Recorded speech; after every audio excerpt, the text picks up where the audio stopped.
22nd 22nd of June here in 2023. We are in Utah at Aspen Pines Campground. We're going to take a ride, so sorry this video will be inside. It's really windy outside, so we'll maybe take a spin around the campground and let you see what's going on here. We like the looks of it when we came in. All the pads are concrete, very nicely manicured for a change, and your picnic table sits on the concrete.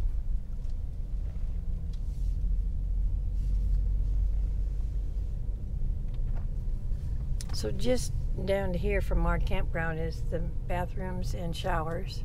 and laundry. And laundry is in here. I didn't walk down here due to my hip last night, but Rick did. And laundry. Playground. Some empty pads. Most of them are pull-throughs. Laundry's on this side of the building, I guess. I see that sign. Residential area right behind us. Look at the mountains. Pretty. But look at the mountains all the way around us. There's mountains. Which means we have to climb them to get out of here. We had to climb those mountains to get out of here. And we are having a bit of an issue with power in our coach. Seems to not want to hold its... Boy, that really emptied out, didn't it? There we are, sitting down there.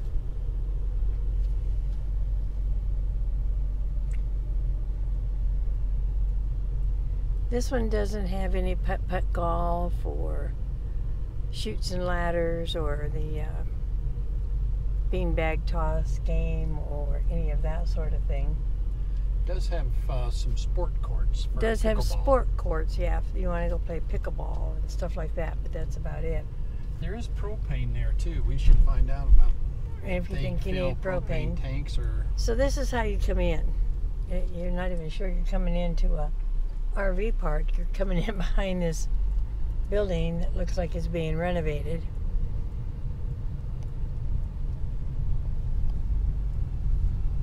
It's actually not even open, but it says AmeriGas on it, but I don't know what they're doing. But this is how you come in. So it's kind of deceiving, other than their signs for the campground. I'll get it out. So that was a quick look at the campground. It's not that big. Not that, it is pretty good sized, but it's spread way out. Nice sized lots. So we're, whoop. Yep, don't want in the turn lane. Not yet. Looks like those are new buildings. There's your dollar store, auto zones. You can see how the wind's blowing here today with the flag. Anyway, we'll give you a bit more if we find anything of interest. So we came out, took a left as you saw in the video, and went not even, what? 3 miles maybe? Well, we didn't even go 3 miles to get, we went not even a mile to get to a grocery store that we were looking for. And I said, well, we'll just keep driving around, and here we are, outside of town. Interesting how quick you run out of things. But there is some snow in the mountains yet. But they're all the way around us. Can't get what's behind us right now, but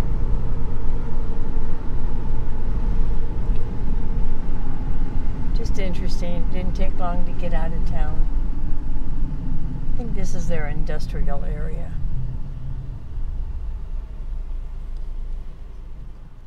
And hey everybody, today's the 25th of June. We are in Meridian, Utah, or Idaho.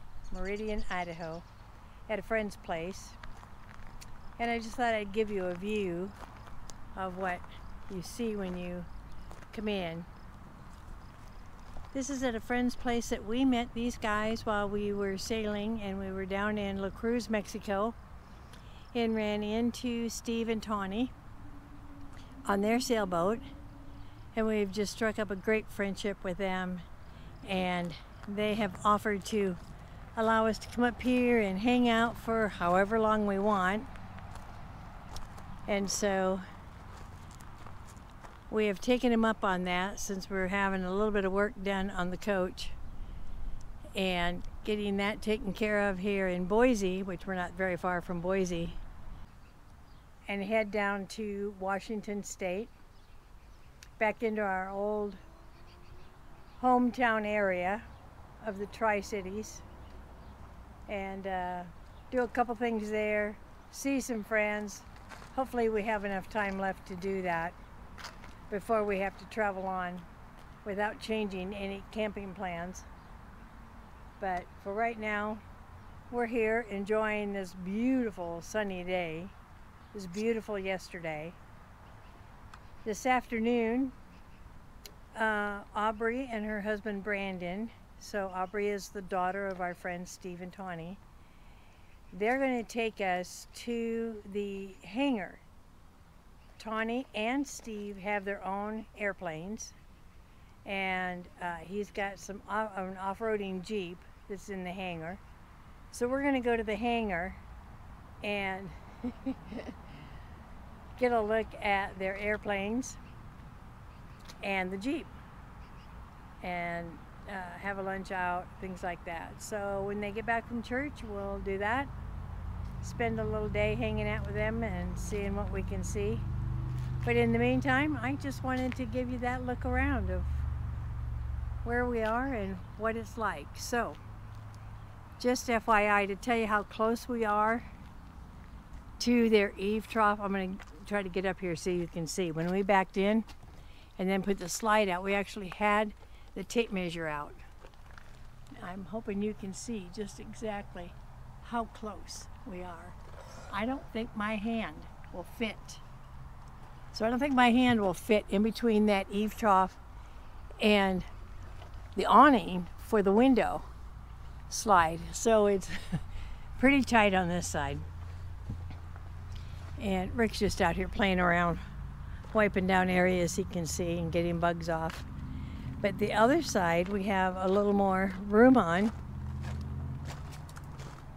As you can see, we're fine on the shop roof line here all the way. But we couldn't move over anymore. We'd have that issue over on this side. So in order to give us room to get in and out with the door and everything, this is the best we could do to wedge our coach in here. So anyhow, there we are, and we'll give you more once we get to see the airplanes and those goodies. Okay. I should drive around for you. They have, so this is their hangar, and they're building a new hangar up over here around the other side. Mission Aviation Fellowship. Mission Aviation Fellowship. Nice. So they're the group that sends people out for, you know, when disasters happen overseas. Yeah. And Oh, sure. things like that. So Steve has let you know, on our way here to Idaho, we had some issues with our engine. We lost power coming up some inclines from 65 miles per hour down to 45 miles per hour. So we stopped in the Cummins dealer, and they determined that this little hose, 4-inch diameter, 28.6 inches long, it's the intercooler hose for the turbine charger. So it was up against one of the beams underneath the coach and had rubbed a hole in it, and as a result we were getting a lack of power to the turbocharger coming up inclines. So we are in Boise, Idaho.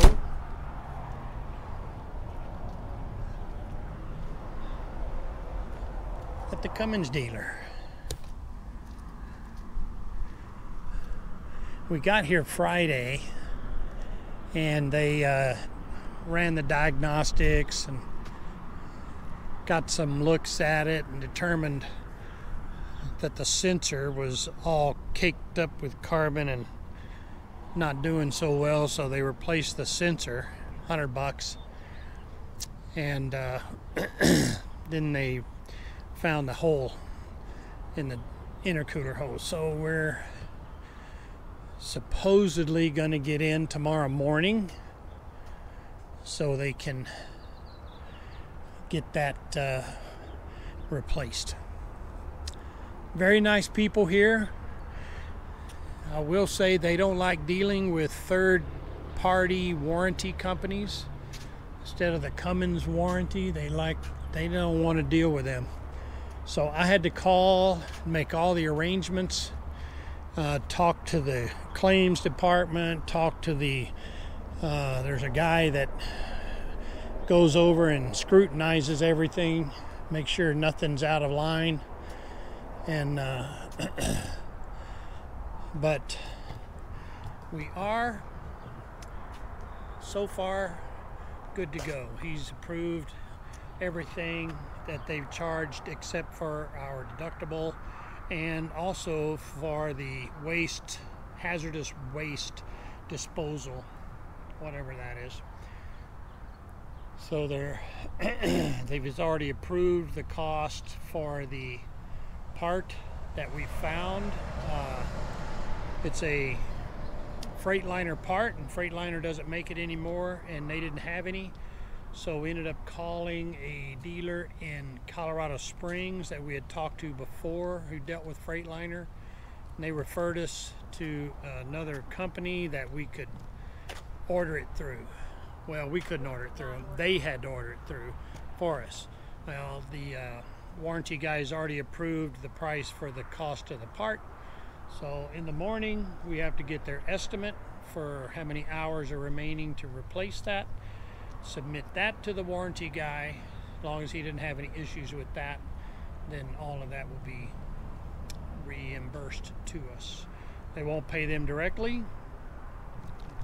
Cummins won't take money from them and wait for that. We have to do that, and then the warranty company will reimburse us. So it added a couple of days to our trip. We were supposed to be in Pasco Sunday, which was 3 days ago, and so here it is, Wednesday, and tomorrow's Thursday, so we won't get in until Thursday afternoon, Thursday evening. So it took 4 days off of our time, staying in the Pasco area, visiting friends and folks there that we know. But at least we got everything repaired that we were concerned about, and here's our fingers crossed that they don't find any other things that need to be taken care of. So that's it for today. We will let you know again tomorrow, an update. Thank you. Hasta la vista, baby. Would you like to give some verbiage? I have nothing more to add. Oh. See you.